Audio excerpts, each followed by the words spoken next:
Hi, Jodi Hardesty with Empowered Heart Connections. Do you ever wonder if you and your partner's brains are just completely different and you don't really understand each other? Maybe one of you is more of a linear thinker and one of you is more of an abstract thinker. That happens a lot in relationships, I've found. With the couples that I've worked with over the years, many of them have different ways of functioning and thinking. And sometimes this is because they fall into the neurodivergent and neurotypical category, usually the opposite. So one has neurodivergence and the other is neurotypical. If you haven't heard of this term before, neurodivergent is often referred to as people who have ADHD or autism spectrum disorder or are dyslexic, but their type of thinking doesn't typically fit into the linear kind of typical scenario of brain processing. So they're more unique in their brain processing versus a neurotypical is your average type of brain functioning. What I found is that there's a lot of people who kind of fall within a range of these types of thinking patterns, and that often there are people that aren't necessarily completely neurodivergent or completely neurotypical. They might have some differences or kind of share some of the qualities actually, and not necessarily have all of the diagnostic criteria. So what I've found though is that in relationships that are with one neurodivergent and one neurotypical person, they can actually be pretty amazing. But it takes a lot of work and it takes a lot of understanding of each other's differences so that you can really respect and appreciate the qualities that your partner has that you don't, and vice versa, so you can come together and problem solve about strategies that work and what don't work. So we're going to talk about some assets that both neurodivergent and neurotypical people have, some challenges in relationships, and some strategies to help out with those type of relationships.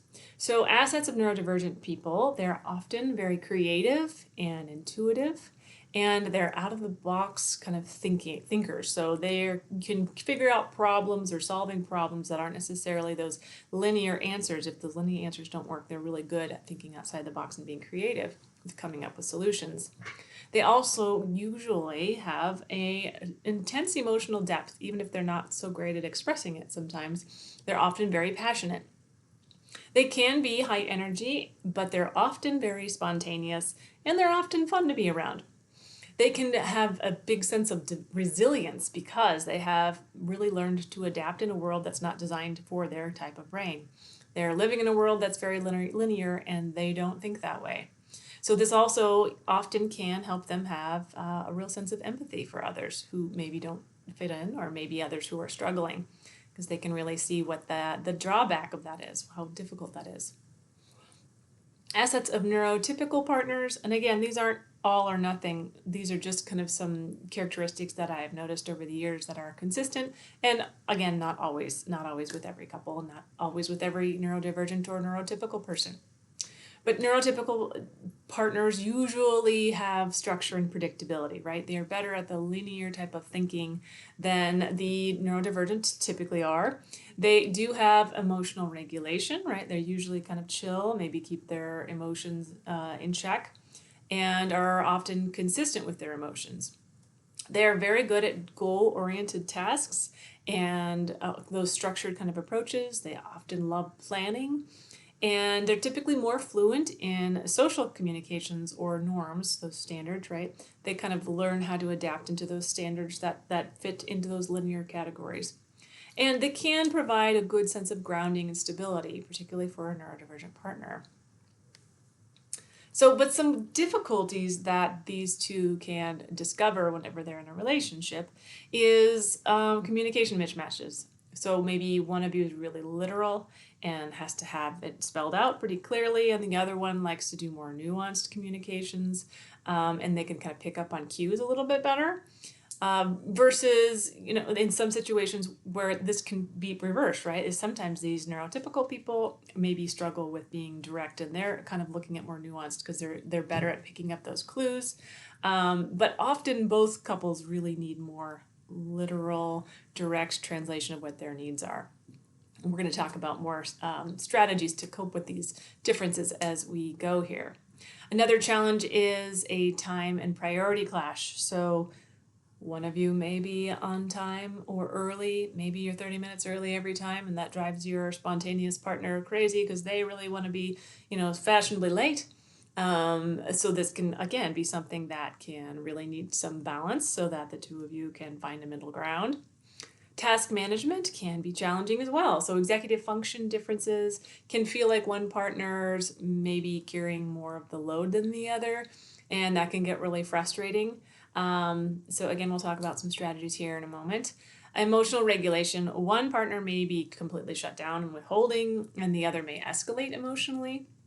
So you're having a real hard time kind of not chasing each other around with one distancer or one pursuer, trying to have resolve conflict whenever both of you are kind of responding in the opposite way. And the misinterpretation of intent is often problematic, particularly in these situations, that whenever your partner forgets, it feels like they just don't care. And so that interpretation, rather than understanding that it is a brain difference, and that, again, not that there's not some tools to help someone be better at remembering, which we're going to talk about, but that understanding that it wasn't an intentional mistake, that most of the time neurodivergent folks who are trying to remember things or are forgetting things, they're really struggling with that. That's not something they are choosing to do. It's really a frustrating part of being neurodivergent. And navigating differences together can be an interesting adventure, and it can be hard. But like for my family, my husband's a little bit more neurotypical, I'm more neurodivergent, and we have really had to work on really understanding each other's differences. And one way to do that is to take the personalization out of it. So name the pattern that's dysfunctional or not working rather than calling the person dysfunctional. So an example of this is, we tend to get stuck when I need flexibility and you need structure, right? Rather than you're so disorganized or you're so controlling or whatever the dynamic is, whatever it feels like to you. But to take a moment, take a deep breath, recognize what that emotion is around that, okay, I'm feeling controlled, or I'm feeling overwhelmed, or whatever the feelings are about that, to recognize that. And that recognizing that, okay, we're getting stuck here because we're both doing things completely opposite.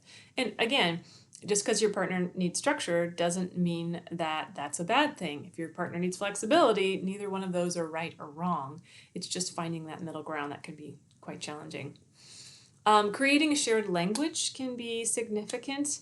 Use metaphors and check-in questions or emojis to express states of being or feeling. That can kind of neutralize it a little bit, especially if you're using some comedy language, or maybe even a code word that you can use whenever you're seeing that your differences in thinking is causing conflict or causing one of you or both of you to feel stressed out. So to have some strategy to get some humor in there to disengage that amygdala, that emotionally activated part of your brain, and re-engage that thinking part of your brain so you can connect in a loving way and not do the blame game. Using external tools is really helpful, especially for people who struggle with time management or with remembering. So visual schedules and timers, shared digital calendars, and task apps can be super helpful. And again, it's not a bad thing to need some external tools to help you cope with this stuff. And again, you can also, especially neurotypical people, are usually better at task-oriented things, and they can really help support a neurodivergent partner in learning some of the strategies that they learn. And a neurodivergent person can really help the more neurotypical person be flexible and be more spontaneous. So you can really help each other to feel more comfortable with differences than are what you're used to functioning with. Practice repair. You're gonna mess up, we all do. What matters is how you reconnect. That don't have emotional cutoffs. Don't spend days in silence. It's really helpful if you come together, and even if you don't know how to approach it necessarily right away, but to come together and say, hey, seems like our differences are making us struggle here. What do we do? What are you noticing? What am I noticing? And what do we need from each other that's different? Rather than you do this and you do that and you do this and I do that because you do that.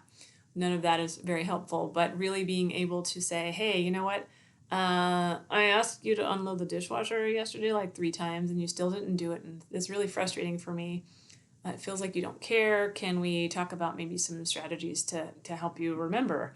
Or, gosh, you were so pushy whenever we had to be to that place on time. We ended up getting there half an hour early, and that was frustrating for me. So maybe we could take separate cars, or coming up with some strategies that can really help you repair that conflict whenever it comes up is huge. And that's really one of the tools for any functional relationship, is coming up with a way to come back together and repair once you've had a disconnect.